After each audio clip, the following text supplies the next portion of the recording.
Bonjour à tous, j'espère que vous allez bien. Bienvenue dans cette nouvelle vidéo sur ma chaîne YouTube. Je suis super content de vous retrouver pour cette nouvelle vidéo extrêmement importante de la chaîne YouTube. Alors oui, je le dis souvent que ce sont des vidéos importantes, mais là aujourd'hui, vous l'avez compris, on va parler de gestion de risque, de money management. C'est peut-être l'un des éléments le plus importants en trading. Vous pouvez avoir la meilleure stratégie trading du monde, que ce soit en scalping, en day trading, en intra-scalping, en smart money concept. Peu importe en réalité, si vous n'avez pas la bonne gestion du risque, votre durée de vie sur les marchés sera, croyez-moi, extrêmement faible. Et ça, je le sais, c'est dû à mon expérience en interne chez un broker. J'ai vu pas mal de clients de détail rester en vie, entre guillemets, sur les marchés pendant une petite période, 1 mois, 2 mois, 3 mois, et après, ils ont tout perdu. Pour autant, leur stratégie trading n'était pas si mauvaise. En revanche, leur gestion de risque était catastrophique. Donc l'idée de cette vidéo, c'est de vous aider sur le côté gestion du risque avec la base. Donc en l'occurrence, 7 piliers pour avoir une meilleure gestion du risque et essayer de gagner en trading beaucoup plus intelligemment. Et croyez-moi, si vous avez une bonne gestion de risque, vous êtes dans la bonne direction pour gagner en trading. Alors petite parenthèse sur la gestion de risque, vous avez de la gestion de risque dans votre vie, dans plusieurs domaines en quelque sorte. Par exemple, vous allez éviter de manger au McDonald's tous les jours, au KFC, vous allez essayer de faire du sport, vous allez éviter de rester trop sédentaire, vous allez éviter de consommer des substances qui sont dangereuses, vous voyez très bien de quoi je parle, vous n'allez pas consommer trop d'alcool, c'est pour être en bonne santé et donc pour gérer vos risques, entre guillemets, là, de votre propre profil en quelque sorte. Ensuite, vous avez aussi d'autres risques. Si vous conduisez à 250 km/h, il faut avoir le véhicule qui va avec. Sur l'autoroute, c'est extrêmement dangereux. Vous avez un risque d'avoir un accident et donc de mourir, ou vous avez un risque d'avoir une amende et de vous faire, pourquoi pas, retirer le permis. Donc, il y a des risques dans plein d'aspects de la vie, mais en trading, c'est juste essentiel. Le trader est avant tout un gestionnaire de risques. Donc, c'est ça que je vais vous enseigner dans cette vidéo. Restez bien jusqu'au bout de cette vidéo. Allez, c'est parti, on commence par le premier pilier. Avant ça, abonnez-vous à la chaîne YouTube, mettez le petit like et si vous avez des questions, dans les commentaires. Découvrez votre programme avec IG, partenaire officiel du GK Trading.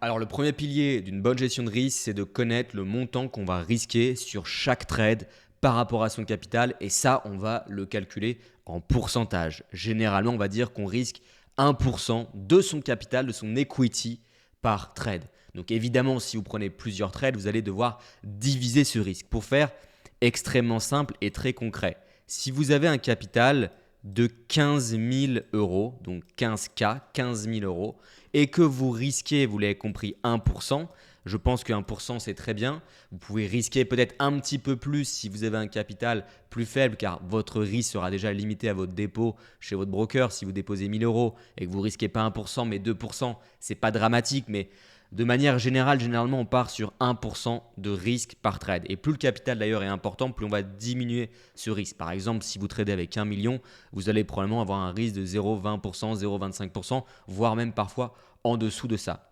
Restons sur quelque chose de standard qui est adapté au plus grand nombre de personnes qui vont regarder cette vidéo. 1% de risque par rapport à votre capital. Si vous avez un capital de 15 000 euros chez votre broker, que ce soit IG ou d'autres, vous allez tout simplement avoir un SL qui sera de 1%. Le SL de 1%, c'est très simple, il est de 150 euros.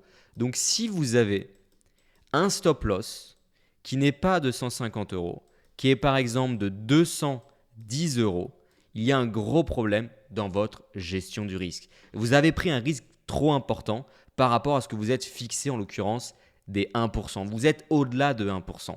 Donc si vous avez ensuite une série de trades perdants, ce qui peut arriver 1, 2 ou 3 trades qui ne fonctionnent pas, et que vous risquez plus de 1%, ça peut très vite faire une perte en pourcentage par rapport à votre capital qui est assez élevée. Donc on va vraiment essayer de respecter ça. Ça veut dire quoi? Ça veut dire que vous devez connaître le bon volume, mettre le bon lot sur votre plateforme de trading. Je vais vous montrer ça tout de suite. Alors, comment trouver le bon contrat pour risquer 1%, donc 150 euros, si on part sur un capital de 15 000 euros. Ici, je suis sur la plateforme d'IG, mais sur tous les brokers ou presque, vous avez des solutions pour vous aider à gérer les risques. Ici, c'est vrai qu'il est assez bien fait.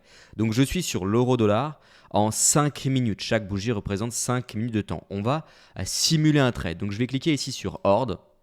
On va supposer que j'ai envie de vendre le marché pour pourquoi pas aller chercher ici les derniers plus bas. Il n'y a aucun raisonnement derrière, c'est simplement pour vous montrer le fonctionnement des lots. Donc je vais cliquer ici sur vente.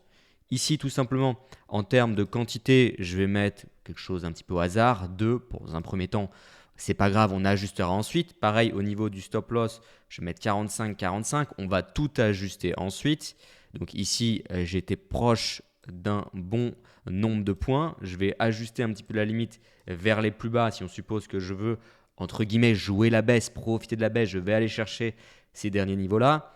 Et je vais avoir un stop loss équivalent, c'est-à-dire un stop loss également de 40,4 points. Donc je vais me mettre ici directement et j'ai plus ou moins, il y a le spread qui fait bouger un peu les choses, mais le même nombre de points en termes de stop loss et en termes de take profit. Je suis avec un ratio note. Maintenant, la question est de savoir, est-ce que je suis à 150 de risque? Ici, je suis à 77 de risque. Je suis en dollars, non pas en euros. Après, vous pouvez faire la conversion sur le site XE pour vérifier que vos dollars équivaut à peu près à 150 euros. Ce ne sera jamais à la virgule près, mais en tout cas, il faut s'y rapprocher le plus possible. Donc là, on se rend bien compte qu'en fait, on a une taille de position qui est vraiment trop faible. Donc, vous pouvez directement le faire de cette manière en ajustant les lots. On voit ici qu'on est passé à 121, c'est encore un petit peu juste. Donc, je peux, pourquoi pas, ajouter directement une virgule. Ici, je suis à 137. Je vais me mettre ici à 3,6. Je suis à 145. C'est pareil, c'est un petit peu petit. Je suis à 149, je suis à 150 dollars, mais c'est en dollars. Donc, je vais potentiellement pouvoir me mettre à 3,8, je suis à 153, c'est un petit peu mieux à ce niveau-là. Donc on voit ici qu'on a un risque du coup dans tous les cas qui est inférieur à 1% et proche de 1% si on est sur une base d'un capital de 15 000. Ensuite, on voit ici qu'on a un TP ici à 153 parce que je suis évidemment sur un ratio note. Mais lorsque vous allez ensuite cliquer ici sur placer l'ordre, je ne vais pas le faire dans cet exemple ici, mais si vous placez l'ordre, au moins vous savez que vous avez géré vos risques et que vous ne mettez pas un volume de manière complètement bête. Beaucoup de personnes vont rentrer sur le marché avec un capital de 15 000 euros et vont mettre peut-être un volume de 7. Et là, effectivement, si on a un risque de 282, bah là, on est complètement à côté de la plaque et croyez-moi que vous allez perdre très très vite sur les marchés financiers en faisant comme ça. Mettez bien le bon volume. Le deuxième pilier d'une bonne gestion de risque, c'est de gérer son effet de levier. L'effet de levier, c'est quoi? C'est un mécanisme qui va vous permettre d'amplifier vos gains, mais également d'amplifier vos pertes. C'est un petit peu comme si le courtier vous prêtait de l'argent. Vous avez 10 000 euros sur le compte, mais vous pouvez prendre une position potentiellement avec un gros effet de levier de 100 000. Donc si vous avez une base de 100 000, le nombre de points que vous allez gagner va vous rapporter beaucoup d'argent par rapport à votre réel capital. En revanche, les pertes vont être extrêmement lourdes et vous allez perdre une bonne partie de votre capital. C'est pour ça que l'effet de levier, ça peut être très dangereux. Ça peut aussi être un atout si vous savez bien gérer l'effet de levier. Donc mon conseil dans ce pilier, c'est de ne pas utiliser trop d'effets de levier. Ne pas dépasser peut-être un effet de levier effectif de 10, grand maximum, et idéalement être sur un effet de levier effectif de 5.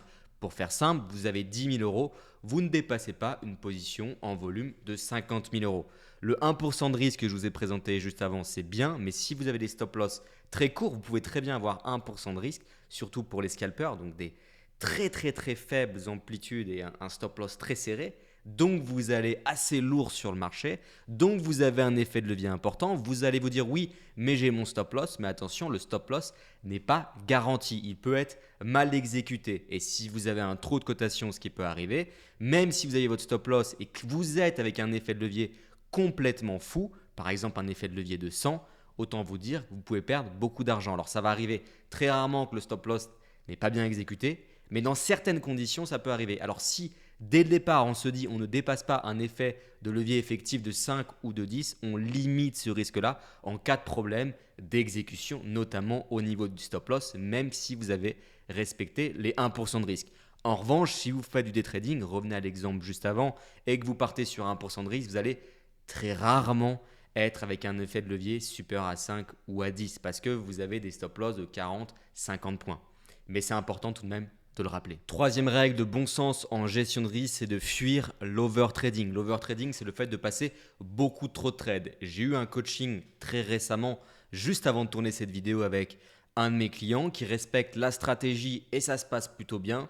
Et à partir du moment où il a eu une perte avec cette méthode, il a voulu, entre guillemets, se refaire et il est parti dans l'overtrading avec une vingtaine de trades. Si tu te reconnais dans la vidéo, n'hésite pas à mettre un commentaire, ça fait toujours plaisir.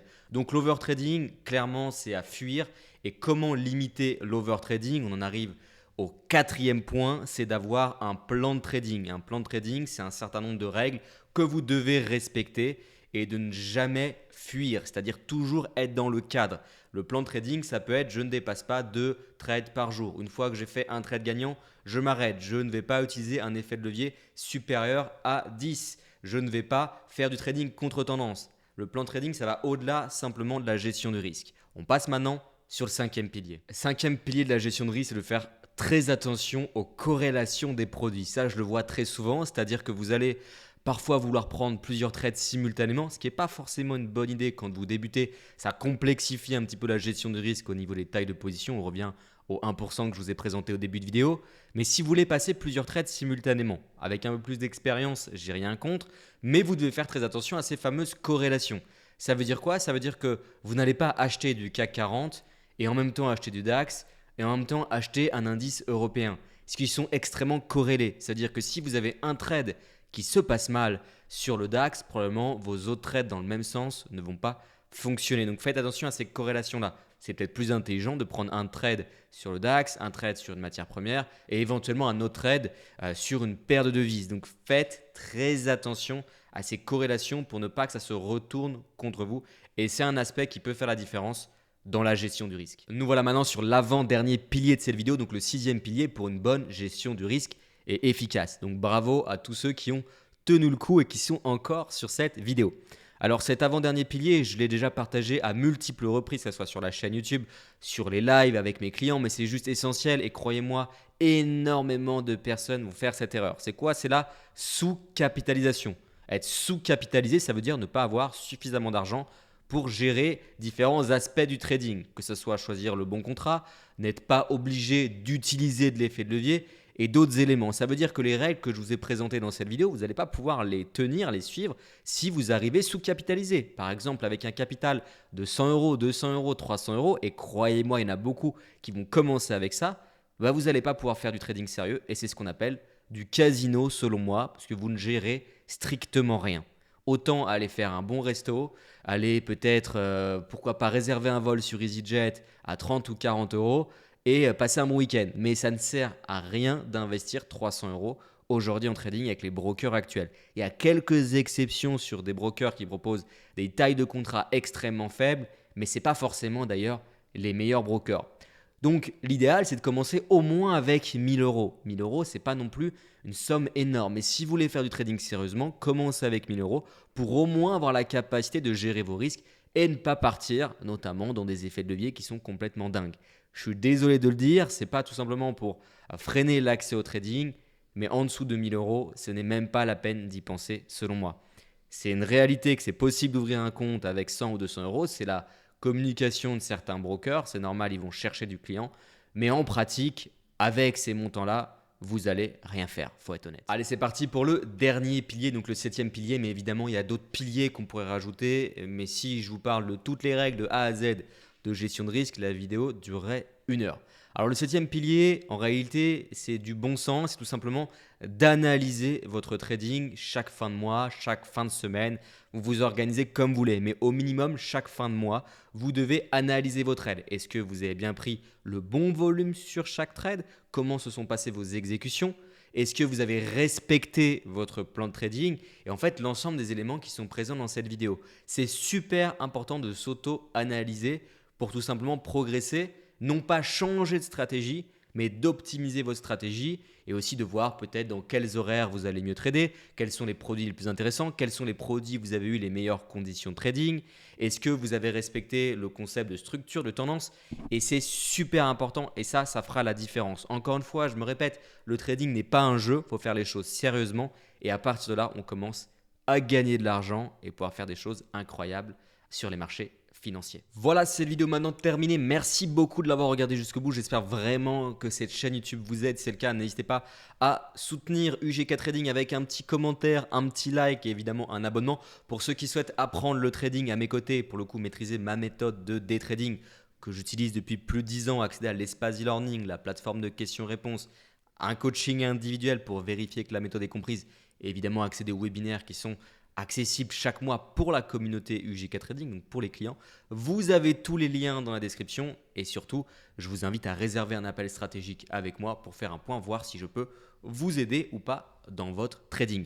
Merci à tous et comme d'habitude, soyez très prudents sur les marchés financiers. À plus tard. C'était votre programme avec IG, partenaire officiel du GK Trading.